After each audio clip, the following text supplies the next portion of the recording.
Shalom Bapak Ibu Saudara, mari bawa setiap hati kita kepada Tuhan pagi hari ini.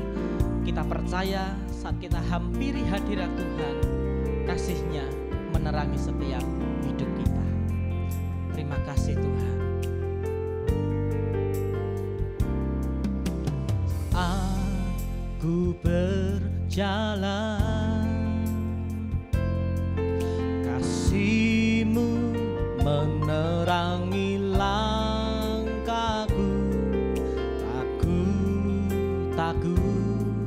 Takut bimbang, karena ku tahu Kau bersamaku.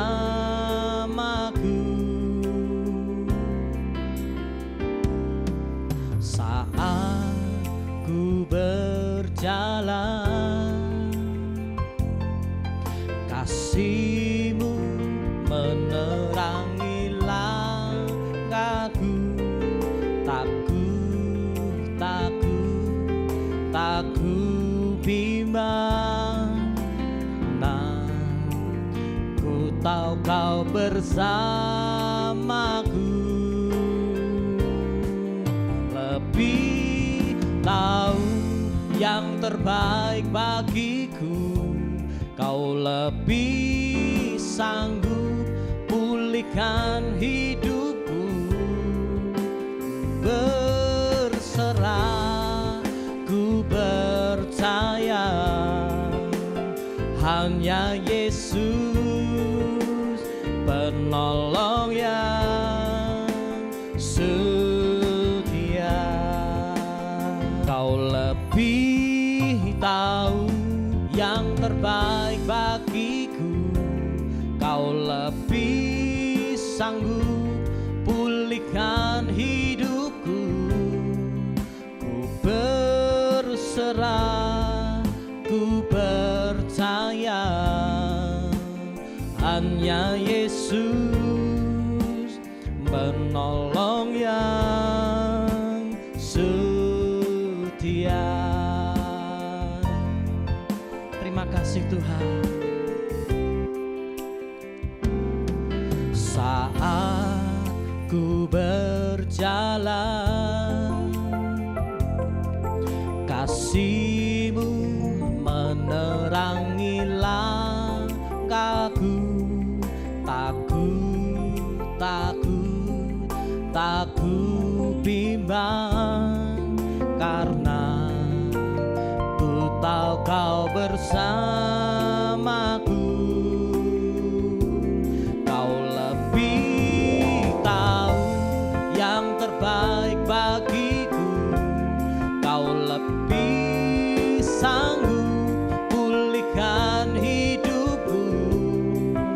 Ku berserah, ku percaya hanya Yesus penolong yang setia. Hanya Yesus penolong yang setia. Hanya Yesus penolong yang setia.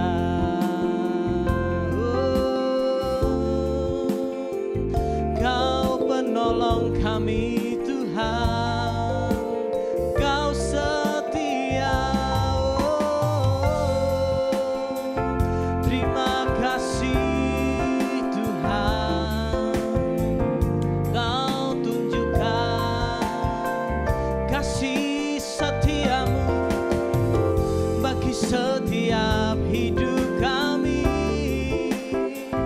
Kami bersyukur Tuhan buat kebaikan-Mu. Kami sembah, kami tinggikan nama-Mu, kami masyurkan Yesus.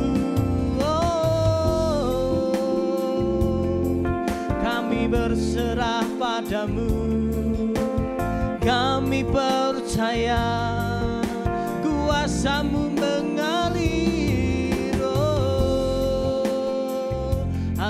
Haleluya Yesus, terima kasih Tuhan.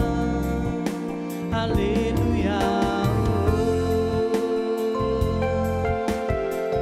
Kau memberikan yang terbaik, lebih dari yang kami pikirkan. Haleluya Yesus, terima kasih Tuhan.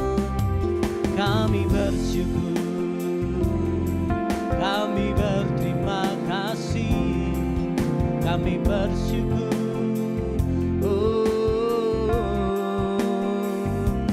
Kau lebih tahu yang terbaik bagiku, Kau lebih sanggup pulihkan hidupku.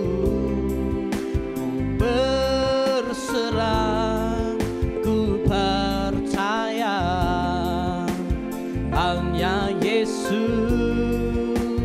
penolong yang setia. Ku berserah, ku berserah, ku percaya, hanya Yesus penolong yang setia. Kami percaya dan kami berserah Tuhan, Engkau yang akan memberikan yang terbaik di dalam setiap kehidupan kami. Di dalam nama Yesus, haleluya, amin. Shalom, selamat pagi saya ucapkan kepada saudara terkasih di dalam Tuhan. Senang sekali apabila pada pagi hari ini kita dapat berjumpa kembali dalam program Doa Pagi Online JKI Pondok Daud. Dan pada pagi hari ini saya rindu untuk membagikan sebuah sharing kebenaran firman Tuhan yang mana berjudul Belajar untuk Mendengar Suara Tuhan. Karena saya percaya apabila salah satu anugerah ataupun karunia terbesar yang Tuhan berikan kepada kita adalah kemampuan kita untuk boleh mendengar setiap suara dari Tuhan. Tetapi tidak hanya sampai di situ, tidak hanya kita boleh menjadi seorang pendengar yang baik, tetapi kita juga harus melakukan dan bahkan merespon setiap panggilan yang Tuhan berikan, yang Tuhan nyatakan dalam setiap kehidupan kita. Ya, saya akan membagikan sebuah cerita di mana ada survei singkat yang dilakukan di negeri tirai bambu ataupun Cina, di mana di sana ada sekitar 100 orang ibu beserta dengan anaknya yang masih berusia balita, di mana di survei tersebut ibu dan juga anak-anaknya dipisahkan dalam ruangan ataupun dalam area yang berbeda, dan seorang ibu harus menghadap membelakangi dari anak-anak mereka yang sedang bermain. Dan pada saat itu mereka melakukan sebuah ujian ataupun melakukan sebuah tes di mana mereka panitia membuat anak-anak mereka menangis satu persatu, namun tidak semuanya, dengan cara mungkin mengambil makanan ataupun mengambil mainan kesayangan dari para anak-anak. Dan tugas para ibu di situ adalah mereka harus mengenali setiap tangisan dari anak-anak mereka, dan saat anak mereka menangis, mereka harus segera menjemput dan juga mengambil anak mereka untuk menenangkannya. Dan dari survei tersebut, hampir 95% ibu-ibu yang ada di sana bisa untuk mengenali setiap suara tangisan dari anak mereka dengan benar dan tidak salah sama sekali. Untuk itu, kita belajar satu hal di pagi hari ini. Apabila ketika kita hidup dengan suara-suara yang terus ada dalam telinga kita, yang mana itu menjadi kebiasaan kita, yang menjadi rutinitas kita, dan itu menjadi perhatian ataupun fokus kita, maka kita juga akan mengarahkan kehidupan kita terhadap suara-suara tersebut. Dan pada pagi hari ini kita mau belajar tentang bagaimana cara kita agar kita bisa menjadi seorang pribadi yang boleh mengenal suara dari Tuhan dalam hidup kita. Apabila kita membaca dalam Alkitab kita pasti akan menemukan apabila bangsa Israel adalah sebuah bangsa, adalah sebuah pribadi, adalah sebuah contoh yang sangat baik dan sangat sempurna untuk menggambarkan bagaimana suara Tuhan dinyatakan dalam hidup mereka, dalam mereka perjalanan mereka menuju ke tanah perjanjian dan bahkan selepas itu. Tetapi di 1 Samuel 3 ayat yang pertama dikatakan, Samuel yang muda itu menjadi pelayan Tuhan di bawah pengawasan Eli. Pada masa itu firman Tuhan jarang, penglihatan pun tidak sering. Ini merupakan sebuah kelanjutan dari kisah Hana, di mana dia merindukan seorang anak laki-laki, dan Tuhan akhirnya menggenapi ataupun Tuhan menjawab doa dari Hana. Diberikannya seorang anak laki-laki, dan anak laki-laki tersebut diberikan nama yaitu Samuel. Dan pada usia tertentu atau pada usia 12 tahun, Samuel harus diserahkan ataupun dikembalikan kepada bait Allah, karena ada sebuah nazar dan juga janji-janji tertentu yang dibuat oleh Hana bersama dengan Tuhan. Dan selama hidupnya di masa itu ataupun di periode itu, Samuel saat dia hidup di kemah Allah, dikatakan tadi di ayat firman Tuhan, apabila suara Tuhan, firman Tuhan, dan bahkan penglihatan itu jarang terjadi. Untuk itu kita mau belajar ada 2 prinsip, yang mana ada 2 poin yang bisa saya bagikan pada pagi hari ini untuk kita boleh sama-sama belajar mendengar firman Tuhan dan juga mendengar suara Tuhan lewat kehidupan dari seorang anak kecil yang bernama Samuel. Yang pertama, kita harus memiliki sebuah kepekaan. Kepekaan di sini tentu saja adalah sebuah pendengaran, adalah sebuah telinga yang mana peka, yang mana kita bisa untuk menerima setiap informasi, setiap suara, dan juga setiap apapun itu yang masuk melalui telinga ataupun pendengaran kita. Di mana tadi dikatakan apabila suara Tuhan, firman Tuhan, bahkan penglihatan itu jarang terjadi di masa itu ataupun di periode bangsa Israel pada saat itu. Padahal kita tahu bangsa Israel adalah sebuah bangsa yang merupakan pilihan Tuhan, dan begitu banyak cara Tuhan untuk memberkati, untuk juga begitu baik kasih Tuhan terhadap bangsa ini. Kita tahu apabila saat mereka keluar dari Mesir, ada penyertaan dan juga ada tuntunan dari Tuhan. Bahkan ketika mereka harus lari dalam pengejaran di padang gurun, mereka juga mendengar suara Tuhan, perintah Tuhan dalam hidup mereka itu jelas dan juga nyata sekali adanya. Bahkan saking sayangnya Tuhan kepada bangsa Israel, dikatakan apabila mukjizat demi mukjizat itu terjadi setiap harinya. Kita tahu ada mukjizat mana di setiap pagi yang mana bisa dipungut, yang bisa diambil oleh bangsa Israel untuk kebutuhan mereka. Dan bahkan Alkitab mencatat menjelang hari Sabat jumlahnya diturunkan 2 kali lipat lebih daripada hari biasa. Begitu cintanya, begitu besar kasih Tuhan dalam hidup bangsa Israel, di mana Tuhan ingin agar hari Sabat diperuntukkan untuk kemuliaan nama Tuhan dan bangsa Israel tidak perlu untuk bekerja. Bahkan ketika mereka memiliki pergumulan, mereka bisa untuk mengadu ataupun mereka akan datang ke imam besar Harun, bahkan Musa. Musa kita juga tahu adalah salah satu tokoh, adalah salah satu pribadi yang dapat mengenal suara Tuhan, dan bahkan dia juga diurapi untuk dapat menyampaikan suara Tuhan kepada seluruh bangsa dan umat Israel pada saat itu. Tetapi setelah mereka sampai di sebuah negeri perjanjian, negeri sebuah tanah yang sudah dijanjikan oleh Tuhan, dan mereka menganggap apabila tanah perjanjian itu adalah sebuah hal yang sangat luar biasa yang bisa mereka dapatkan, di mana ada begitu banyak kebaikan, di mana ada begitu banyak hal-hal positif yang bisa mereka ambil di sana. Bahkan di tengah kesibukan, di tengah rutinitas mereka dan juga setiap aktivitas mereka untuk menikmati segala sesuatu yang ditawarkan oleh tanah perjanjian, disitulah mereka mulai kehilangan suara-suara Tuhan dalam hidup bangsa Israel. Tempat di mana seharusnya Tuhan berbicara seringkali justru menjadi tempat di mana suara Tuhan tidak terdengar lagi di telinga mereka.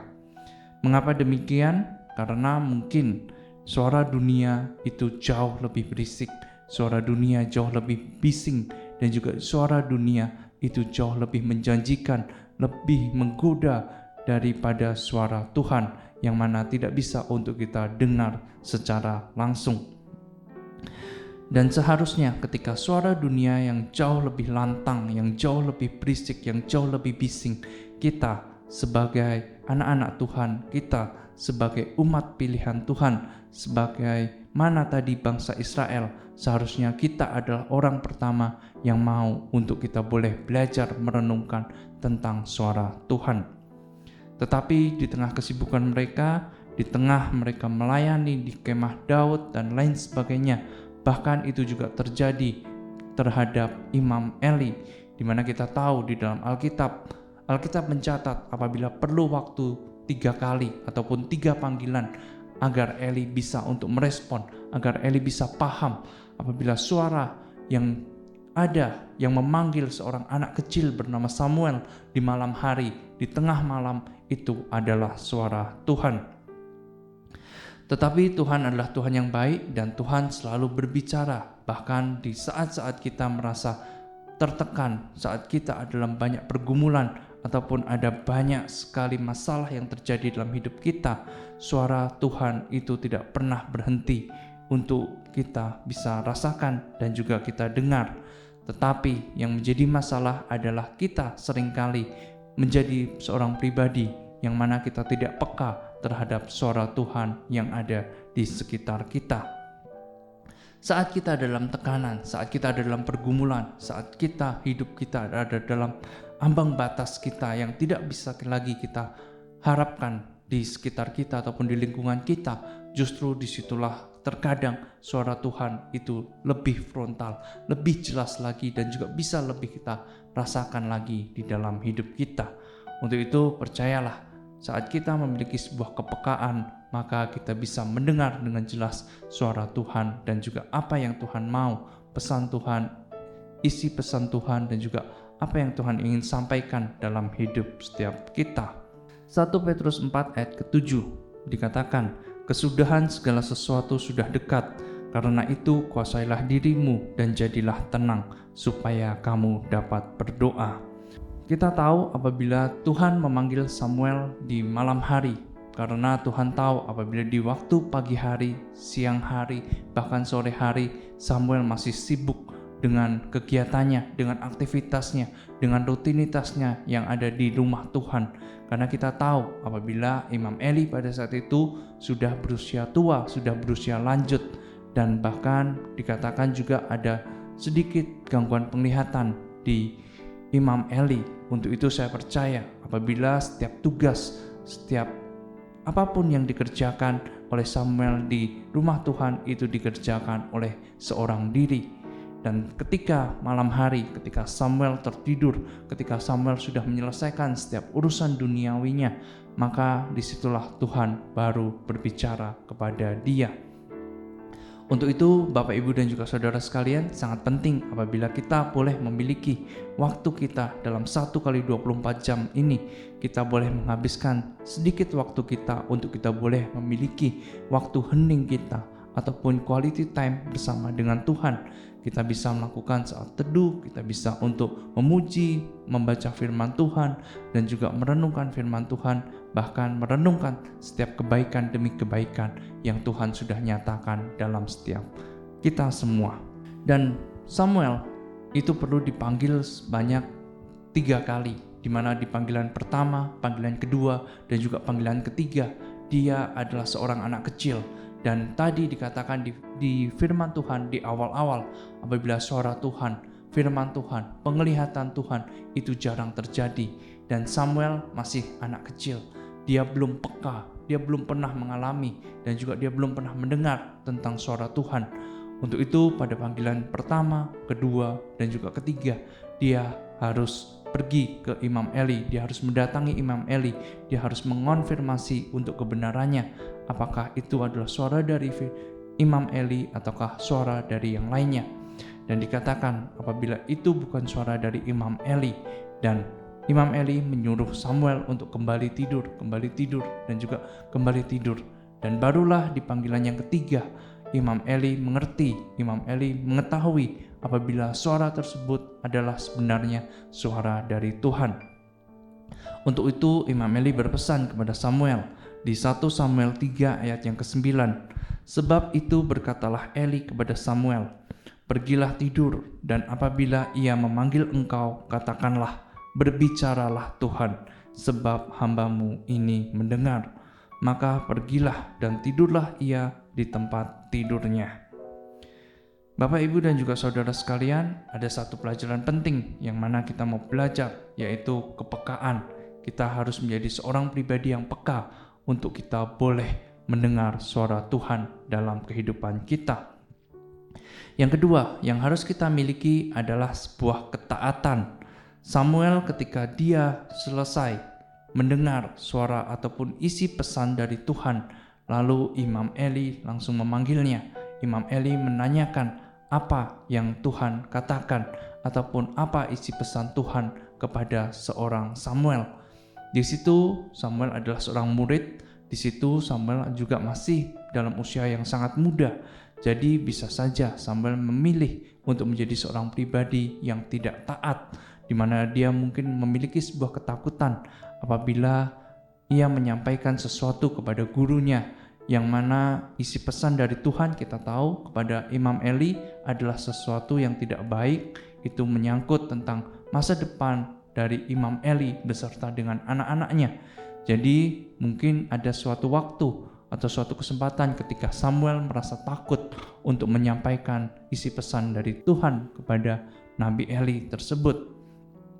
Tetapi Alkitab mencatat, yaitu Samuel tetap memilih menjadi seorang pribadi yang taat terhadap perintah Tuhan.